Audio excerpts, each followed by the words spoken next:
లక్షలాది మంది సమక్షంలో పవిత్ర బాధ్యత స్వీకరించారు లాల్ బహదూర్ స్టేడియంలో. ఆ రోజు అనుకున్నాం రేవంత్ అంటే వేగమని, రేవంత్ అంటే తేజమని.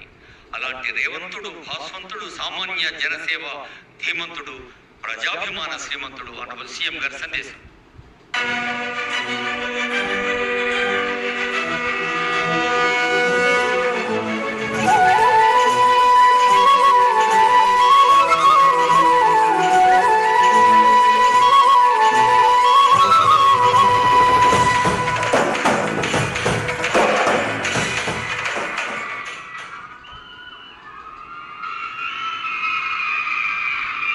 డాక్టర్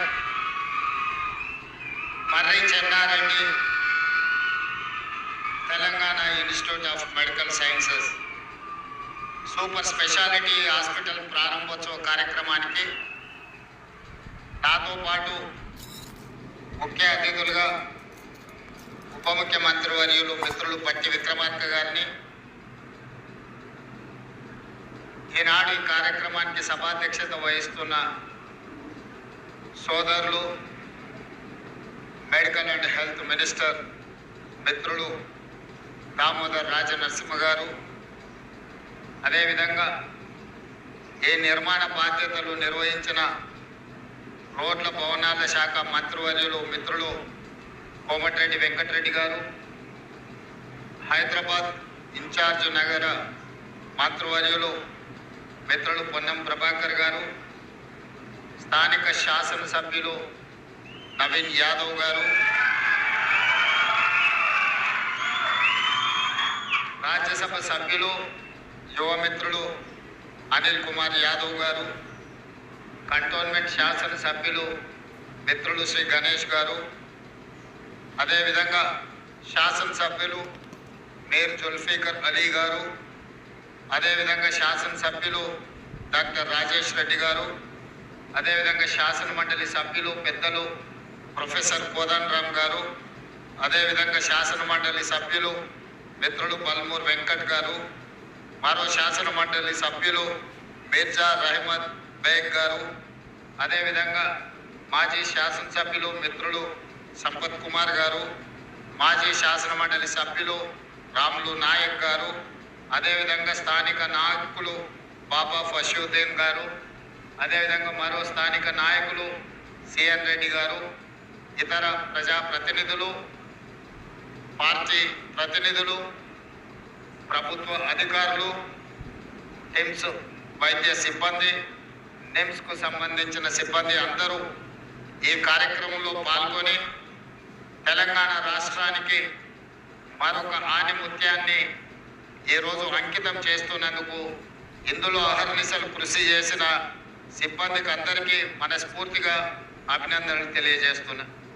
ముఖ్యంగా దామోదర్ రాజనరసింహ గారు, కోమటిరెడ్డి వెంకటరెడ్డి గారు ప్రత్యేకమైన శ్రద్ధ తీసుకొని ఈ పనులను స్వయంగా పర్యవేక్షించి పదే పదే ఇక్కడికి పర్యటన చేసి, అదేవిధంగా medical and health principal secretary Christina గారు ప్రత్యేకంగా దీని మీద శ్రద్ధ వహించి ఈరోజు పూర్తి చేసుకొని తెలంగాణ ప్రజలకు అంకితం చేస్తున్నందుకు మనస్ఫూర్తిగా వారిని అభినందిస్తున్నాను. మిత్రులారా, మీకు అందరికీ తెలుసు, ప్రజాపాలన అధికారంలోకి వచ్చిన తర్వాత అత్యంత ప్రాధాన్యత క్రమంలో విద్య వైద్యాన్ని ఈరోజు మేము ప్రాధాన్యత కింద తీసుకున్నాం. వ్యవసాయమే కాకుండా మహిళా సంక్షేమ అభివృద్ధితో పాటు ఈరోజు విద్యా వైద్యాన్ని రాష్ట్ర ప్రభుత్వం అత్యంత ప్రాధాన్యత అంశంగా ఈరోజు ముందుకు తీసుకెళ్తున్నాం. మీకు తెలుసు, విద్యకు సంబంధించి ప్రభుత్వం తీసుకొస్తున్న సమూలమైన మార్పులు. ఈరోజు నర్సరీ నుంచి 12th క్లాస్ వరకు ఎడ్యుకేషన్ కింద, 12th తర్వాత స్కిల్స్ డెవలప్మెంట్లో ఈరోజు రాణించాలి అని చెప్పి ఈ తెలంగాణ రాష్ట్రం దేశంలో ఉండే మిగతా రాష్ట్రాలతో కాదు, ప్రపంచంలోనే గొప్ప అవకాశాలు పొందాలి. ఇందులో ముఖ్యంగా మా girls nursing college, medical doctors అయ్యి ప్రపంచంలోనే సేవలు అందించాలని ముఖ్యంగా జర్మనీ, జపాన్, సౌత్ కొరియా లాంటి దేశాలు మన నర్సింగ్ స్టాఫ్ మీద ఎంతో ఆసక్తి చూపిస్తున్నారు. ఇప్పటి వరకు మన నర్సింగ్ గర్ల్స్ మిడిల్ ఈస్ట్ కంట్రీలోనే సేవలు అందించే ప్రయత్నం చేస్తున్నారు. భవిష్యత్తులో మీరు Germany, Japanese language, south Korean language నేర్చుకుంటే ఆ దేశాలలో లక్షలాది ఉద్యోగాలు, ఉపాధి అవకాశాలు మీకోసం ఎదురు చూస్తున్నాయి. అందుకే ఈరోజు నర్సింగ్ కాలేజెస్ కానీ, పారా మెడికల్ సిబ్బందిని కానీ డాక్టర్స్ నియామకంలో నాకు తెలిసి దామోదర్ రాజనరసింహ గారు వారు చెప్పాలి, ఇప్పటి వరకు 16,000 మంది సిబ్బందిని తెలంగాణ రాష్ట్రంలో మన ప్రభుత్వం వచ్చిన తర్వాత నియామక పత్రాలు అందించడం జరిగింది. ఎప్పుడు కూడా ఇంత పెద్ద ఎత్తున మీ నియామకాలు చేపట్టలేదు. ఈరోజు పేదల ఆరోగ్యము మా బాధ్యతగా మేము భావిస్తున్నాం. ఈరోజు విద్య మీద పెట్టే పెట్టుబడి కానీ, లేకపోతే వైద్యం మీద పెట్టే ప్రభుత్వం కేటాయించే నిధులు దీని ఖర్చు కిందనో సంక్షేమ పథకం కిందనో చూడట్లేదు. మేము భవిష్యత్తు కోసం పెట్టుబడి పెడుతున్నామని మేము భావిస్తున్నాం. ఈరోజు ఒక పేదవాడి కుటుంబంలో పిల్లల చదువులు, తల్లిదండ్రుల వైద్యమే అత్యంత ఖరీదైనదిగా మారింది. ఈరోజు పేదలు కార్పొరేట్ హాస్పిటల్లో జాయిన్ అయితే ఆస్తులు అమ్మినా చనిపోని పరిస్థితి, చివరికి కిడ్నీలు కూడా అమ్ముకునే పరిస్థితి ఈరోజు రాష్ట్రంలో, దేశంలో ప్రైవేటు వైద్యము అత్యంత ఖరీదుగా మారింది. అందుకే ఈనాడు రాష్ట్ర ప్రభుత్వం సంపూర్ణ అవగాహనతోని రాష్ట్రంలో ఉండే ప్రజలు 4 కోట్ల ప్రజలకు ప్రతి వాడికి వైద్యాన్ని అందించాలి. ఆ వైద్యం ఉచితంగా ఉండాలి. ముఖ్యంగా మనిషి ఆరోగ్యంగా ఉండాలి అంటే గుండె, కిడ్నీలు బాగా ఉండాలి. ఈరోజు గుండెకు సంబంధించి, కిడ్నీలకు సంబంధించి, అవయవ మార్పిడికి సంబంధించి ఒక super speciality హాస్పిటల్ను doctor Marri Chennareddy గారి పేరు మీద సనత్ నగర్లో ప్రారంభించుకోవడం అంటే ఇది నిజంగా తెలంగాణ రాష్ట్ర పేద ప్రజలకు అత్యంత ప్రయోజనకరమైంది. ఆదిలాబాద్ నుంచి మొదలు పెడితే అలంపూర్ వరకు ప్రతి మారుమూల ప్రాంతాలలో ఉన్న దళితులకు, గిరిజనులకు, ఆదివాసులకు, నిరుపేదలందరికీ ఈ రోజు ఈ వైద్య సహాయాన్ని అందుబాటులోకి తీసుకువచ్చినాం. చాలా మంది చాలా విషయాలు మాట్లాడుతున్నారు. నేను కొన్ని లెక్కల్ని మీ ముందు ప్రస్తావించదలుచుకున్నాను. ఈ రోజు వరకు ఈ 32 నెలల పరిపాలనలో ఆరోగ్యశ్రీ కోసమే దాదాపుగా 2,700 కోట్ల రూపాయలు ఖర్చు పెట్టడం జరిగింది. వివిధ ఆసుపత్రులకు నిధులు చెల్లించడం జరిగింది. అదేవిధంగా ముఖ్యమంత్రి సహాయ నిధి నుంచి 2,526 కోట్ల రూపాయలను ఖర్చు పెట్టడం జరిగింది.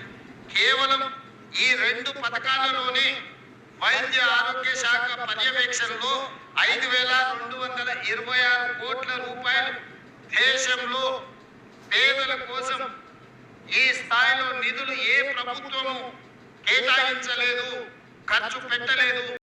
ఈ రోజు తెలంగాణ రాష్ట్ర ప్రభుత్వం 5,226 కోట్ల రూపాయలు పేదల వైద్యం కోసం, ఆరోగ్యం కోసం ఈ రోజు మనం ఖర్చు పెట్టడం జరిగిందని చెప్పి నేను గర్వంగా మీకు చెప్పదలుచుకున్నాను.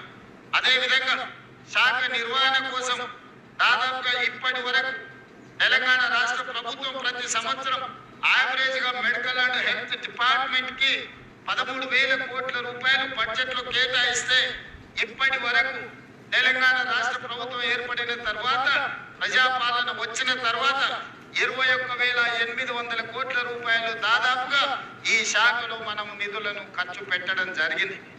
ఇది మేము బాధ్యతగా భావిస్తున్నాం.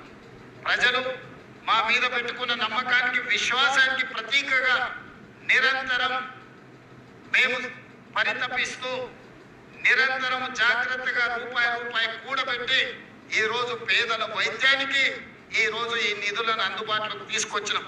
ఉస్మానియా హాస్పిటల్ నిజాం సర్కారు 3 సంవత్సరాల పైగా ముందు పేదల కోసం ప్రారంభించిన హాస్పిటల్ అది కూలిపోవడానికి సిద్ధమై, అక్కడ వైద్యాన్ని అందించడానికి కష్టమై, వర్షాలు వచ్చినప్పుడు హాస్పిటల్ లోపలికి వరదలు వస్తే అక్కడ పేదలకు వైద్యం అందించడం కష్టమైంది. 10 సంవత్సరాల అధికారంలో ఉన్నవాళ్ళు ఉస్మానియా హాస్పిటల్ ఇంకొక దగ్గర నిర్మించాలన్న ఆలోచన కూడా వాళ్ళకు రాలేదు, నిర్ణయం తీసుకోలేదు. కానీ మన ప్రభుత్వం వచ్చిన తర్వాత ఉస్మానియా హాస్పిటల్ పక్కనే కోశ మహల్లో 30 ఎకరాలలో 2,700 కోట్ల రూపాయలతోటి 2,000 పడకల మల్టీ సూపర్ స్పెషాలిటీ హాస్పిటల్ ని ఉస్మానియా దగ్గర ఈ రోజు మనం నిర్మించుకుంటున్నాం. తొందరలోనే మనం పూర్తి చేసుకోబోతున్నాం. సనత్ నగర్ లో టెంకాయ కొట్టిండ్రు, నిధులు నిర్మాణం మర్చిపోయింది. అల్వాల్లో టిమ్స్ కి టెంకాయ కొట్టిండ్రు, నిధులు నిర్మాణం మర్చిపోయింది.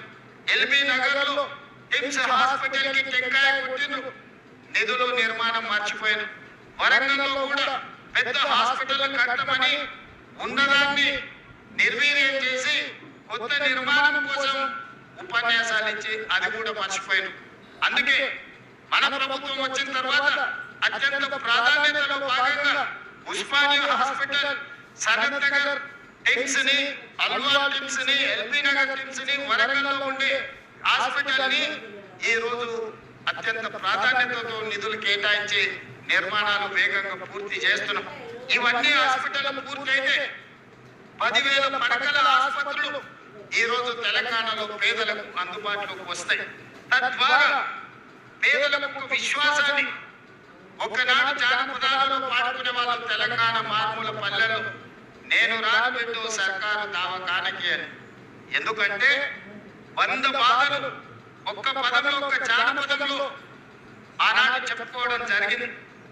ఈనాడు రాబోయే సంవత్సరంన్నర తిరిగే లోపల 2027 డిసెంబర్ 9 తారీఖు లోపల Osmania hospital, Alwal, LB Nagar and Warangal ప్రతి 6 నెలలకు ఒక హాస్పిటల్ ని పూర్తి చేసి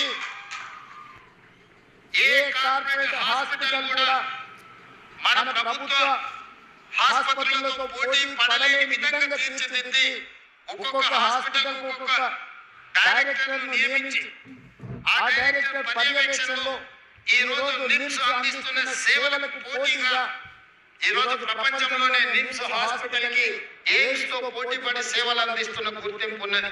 రాబోయే రోజుల్లో వీటన్నిటిని కూడా ఆ స్థాయిలో నిర్వహించి వాటికి అవసరమైన నిధుల కేటాయింపే కాదు, వాటిని నిర్వహించడంలో ఏ అపోలో, యశోద, ఏజీకి వెళ్తే ఎంత పరిశుభ్రంగా ఈ హాస్పిటళ్లను నిర్వహిస్తున్నారో రాబోయే రోజుల్లో ఈ హాస్పిటల్స్ ని కూడా అదే స్థాయిలో నిర్వహిస్తాం. వాటి మీద ప్రత్యేకమైన కార్యాచరణ తీసుకోవాల్సిందిగా మా సిబ్బందికి అందరికీ నేను సూచన చేస్తున్నా. ఇక్కడికి వచ్చే వాళ్ళకు ఉచితంగా భోజనం, ఉండడానికి అటెండెన్స్, పేషెంట్లకు ఎవరైనా వస్తే వాళ్ళు బయటికి వెళ్ళి హోటళ్లలోనూ లాడ్జింగ్లోనూ ఉండడం కష్టం. ఇక్కడ ఉండే పేషెంట్లను చూసుకోవడం ఇబ్బంది. అందుకే ఇక్కడికి పేషెంట్లతో పాటు వచ్చే వాళ్ళకు డార్మెటరీస్ ఇవ్వాలని, అదేవిధంగా క్యాంటీన్ లో మంచి ఫుడ్ ఇవ్వాలని, ఇతర వసతులు కూడా వాళ్ళకి ఇవ్వాలని, అవసరమైన నిధులను మంజూరు చేయాల్సిందిగా, సూపర్ పీజీని కూడా ఇక్కడ శాంక్షన్ చేయాల్సిందిగా, నర్సింగ్ కాలేజెస్ ఇక్కడ ఉంటే 60-70% పేషెంట్లకు మా నర్సులే సేవలు అందిస్తారు.